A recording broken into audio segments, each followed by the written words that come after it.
இன்னொரு வாட்டி சொல்றேன். ரிலேஷன் அப்படின்னா தொடர்பு. ரிலேஷன்னா தொடர்பு. என்ன சொல்லிருக்காங்க? ஏபி கொடுத்துட்டாங்க. இது ரிலேஷன் கேக்குறாங்க. Relation from A to B. A ல இருந்து B க்கு போகும். அதான் ரிலேஷன். அப்ப A ல இருந்து B க்கு போயிருக்கான்னு பார்க்கணும். அப்படி இருந்தா ரிலேஷன். இல்லனா it is not ரிலேஷன். நம்ம 4 பேர் கொடுத்திருக்காங்க. எல்லாமே செக் பண்ணுவோம். முதல்ல பாருங்க 7 வந்து -1 கூட லிங்க் ஆயிருக்கு. அப்போ 7 வந்து ஃபர்ஸ்ட்ல இருக்கணும். அதாவது ஃபர்ஸ்ட் யாரு? A தான் ஃபர்ஸ்ட் கொடுத்திருக்காங்க. ஃபர்ஸ்ட் செட்ல 7 இருக்கணும். இருக்கா? இருக்கு சார்.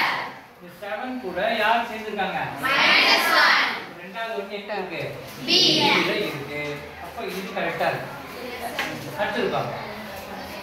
A ல ஸ்டார்டிங் பண்ணனும். இப்போ 0 A ல இருக்கா? No sir. இல்ல. அப்ப இது எங்க ஆரம்பிச்சிருக்கு? B ல. ரெண்டாவது நம்பர் 3 அது A இருக்கு, G இருக்கு. இந்த 3 வந்து A வா B ஆன்னு தெரியல. அப்ப இதை வச்சு நம்ம எதுவும் முடிவு பண்ண முடியாது. ஆனா இதை வச்சு முடிவு பண்ணலாம். ஆரம்பம் எங்க இருக்கணும்? A ல இருக்கணும். ஆரம்பம் A ல இல்லை.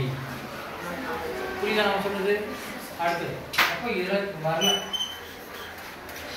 ஒண்ணு வரலனால இது என்ன கிடையாது? ரிலேஷன் கிடையாது. புரியறதுக்காக மத்தத நான் செக் பண்றேன். அடுத்து 3 A ல 3 இருக்கா? Yes sir. அடுத்து 3 B ல 3 இருக்கா? Yes sir. 3 கமா இது கரெக்ட்டா. அடுத்து A ல 0 இருக்கா? No sir. இல்ல. என்ன இதுவும் கரெக்ட். அப்போ இது ரெண்டுக்குமே ஆன்சர் தப்பா இருக்கு. ரிலேஷன் இல்ல. ஏதாவது ஒரு ரிலேஷன் இல்லனாலே இது மொத்தம் என்ன ஆயிடும்?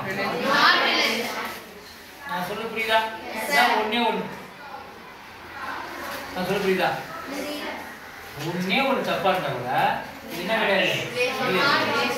தப்பானவனே அதெல்லாம் பார்க்க வேண்டியதே இல்ல. இதனால உங்களுக்கு புரியுதுல சொல்லிருக்கேன். அப்போ ஆன்சர் என்ன எழுதணும்? R4 என்ன கிடையாது? R4 is not a relation from எங்க? From A to B. அத புரியுதா?